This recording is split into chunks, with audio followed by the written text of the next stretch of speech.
পশ্চিমবঙ্গ রাজ্যের লক্ষ্মীর ভাণ্ডার এবার অতীত। প্রতিটি মহিলাকে ৫,০০০ টাকা দেবে কেন্দ্রীয় সরকার।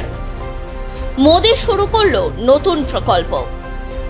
A to Z বিস্তারিত জানতে শেষ পর্যন্ত দেখুন আজকের ভিডিওটি। এরকমই নিত্য নতুন আপডেট পাওয়ার জন্য আমাদের চ্যানেলটি সাবস্ক্রাইব করে পাশে থাকা বেল আইকনটি প্রেস করে দিন। এখানে দেখুন বলছে, লক্ষ্মীর ভাণ্ডারের মতোই কেন্দ্র দেবে মহিলাদের ৫,০০০ টাকা করে। হাসি ফুটেছে মহিলাদের মুখে। এখানে দেখুন, এই ছবিতেই দেখতে পাচ্ছেন ৫,০০০ টাকা কেন্দ্রীয় সরকার দিচ্ছে। এখানে কি বলছে, মোদির নতুন প্রকল্প।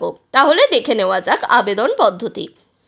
বর্তমানে রাজ্যের মহিলাদের জন্য চালু করা হয়েছে লক্ষ্মীর ভাণ্ডার প্রকল্প। এই প্রকল্পে মহিলাদেরকে বছরে ১২,০০০ টাকা এবং ১৪,০০০ টাকা করে দেওয়া হয়। কারা ১২,০০০ টাকা পান? যারা জেনারেল ক্যাটাগরির মহিলা রয়েছেন তারা কিন্তু ১২,০০০ টাকা পান, কারণ তারা প্রতি মাসে ১,০০০ টাকা করে পেয়ে থাকেন। অপরদিকে যারা তপশিলি জাতি মানে এসসি বা এসটি এই ধরনের পিছিয়ে পড়া বর্গের মহিলা রয়েছেন তারা কিন্তু প্রতি মাসে ১২০০ টাকা করে পান, যা বছরে গিয়ে দাঁড়ায় ১৪,৪০০ টাকা। তবে দিন দরিদ্র পরিবার থেকে শুরু করে মহিলাদেরকে অগ্রাধিকার দিতে কেন্দ্রীয় সরকারও কোনোভাবেই পিছিয়ে নেই। প্রধানমন্ত্রী কিষাণ সম্মান নিধি যোজনা, আবাস যোজনার ঘর থেকে শুরু করে একাধিক প্রকল্পের সুবিধা দিয়ে থাকে কেন্দ্র। কেন্দ্রীয় সরকারের তরফে লক্ষ্মীর ভাণ্ডারের মতোই মহিলাদের জন্য বিশেষ প্রকল্প আগে থেকেই চালু রয়েছে। যে প্রকল্পে আবেদন করলে মহিলারা পাবেন ৫,০০০ টাকা। একবারেই কিন্তু এই ৫,০০০ টাকা পাবেন, অর্থাৎ এখানে ১,০০০ বা ১২০০ করে কিন্তু কোনো ব্যাপার নেই। এখানে কিন্তু সরাসরি এই ৫,০০০ টাকাই পাবেন। মূলত শিশু মহিলাদের বিশ্রাম ও পুষ্টির দিকে লক্ষ্য রেখেই এই প্রকল্পটিকে চালু করা হয়েছে। পশ্চিমবঙ্গ সহ ভারতবর্ষের প্রতিটা রাজ্যের মহিলারা এখন এই প্রকল্পের সুবিধা পাচ্ছেন। কারা এই প্রকল্পের সুবিধা পাবেন, কি কি যোগ্যতা লাগবে, সব কিছুই কিন্তু এই ভিডিওটাতে আলোচনা করা হবে। তাই অবশ্যই শেষ পর্যন্ত এই ভিডিওটা দেখবেন আর আমাদের কমেন্ট করে জানাবেন যে এই ভিডিওটা আপনাদের কেমন লাগলো। এখানে দেখুন কি কি কাগজপত্রের প্রয়োজন হবে। আপনাদের সবার আগে বলে রাখি, আধার কার্ডের জেরক্স লাগবে অবশ্যই মহিলার। এর পাশাপাশি আধার নয়, এটা কিন্তু ভোটার কার্ডের জেরক্স লাগবে মহিলার। স্থায়ী বাসিন্দা হওয়ার প্রমাণপত্র, অর্থাৎ আপনারা কোন স্টেট বা কোন রাজ্যে বাস করছেন তার কিন্তু প্রমাণপত্র লাগবে। অর্থাৎ আপনাদের ক্ষেত্রে যদি ওয়েস্ট বেঙ্গল হয়ে থাকে তাহলে ওয়েস্ট বেঙ্গলের, যদি ত্রিপুরা হয়ে থাকে তাহলে ত্রিপুরার, যদি আসাম থেকে আপনারা হয়ে থাকেন তাহলে আসামের রেসিডেন্সিয়াল সার্টিফিকেট লাগবে। এটা আপনারা কোথা থেকে বানাবেন? আপনাদের নিকটবর্তী মিউনিসিপ্যালিটি বা পঞ্চায়েতে চলে যাবেন, সেখানে গিয়ে বললেই কিন্তু এই রেসিডেন্সিয়াল সার্টিফিকেট আপনাদের বানিয়ে দেওয়া হবে। এর পাশাপাশি লাগবে জন্মস্থানের প্রমাণপত্র। এক্ষেত্রে কিন্তু আপনারা বার্থ সার্টিফিকেট ব্যবহার করলেই হয়ে যাবে। বাচ্চার জন্মের শংসাপত্র, অর্থাৎ আপনার যে শিশু জন্মেছে তার কিন্তু বার্থ সার্টিফিকেটটা লাগবে। আপনার যে স্বামী আছে তার আধার কার্ডের জেরক্স লাগবে।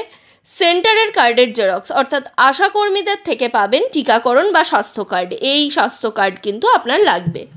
এবার আমরা দেখে নেব আবেদন আর যোগাযোগের স্থান, কোথায় আবেদন করবেন আর কিভাবে যোগাযোগ করবেন।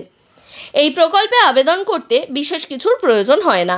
আপনারা এই সমস্ত প্রয়োজনীয় নথিপত্রগুলি আপনাদের সঙ্গে নিয়ে যাবেন, তাহলেই হবে। এই প্রকল্পের সুবিধা পেতে সরাসরি নিজের স্বাস্থ্যকেন্দ্র অথবা আশা দিদিদের সঙ্গে যোগাযোগ করতে পারেন। অর্থাৎ এই আশাকর্মীদের সাথে আপনারা যোগাযোগ করেই কিন্তু এই প্রকল্পে আবেদন জানাতে পারবেন। এখান থেকেই ফর্ম ফিল আপের মাধ্যমে আপনাদের আবেদন করে দেওয়া হবে। অর্থাৎ আপনাদের একটি অফলাইনে ফর্ম দেওয়া হবে, সেই ফর্মটা কিন্তু আপনারা যথাযথ তথ্যের সাথে পূরণ করবেন।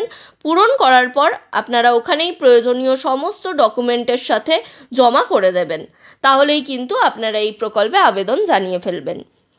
এবার দেখুন সবথেকে গুরুত্বপূর্ণ, কোন মহিলারা এই প্রকল্পে আবেদনের যোগ্য, অর্থাৎ আপনি কি পাবেন এই প্রকল্পের ৫,০০০ টাকা।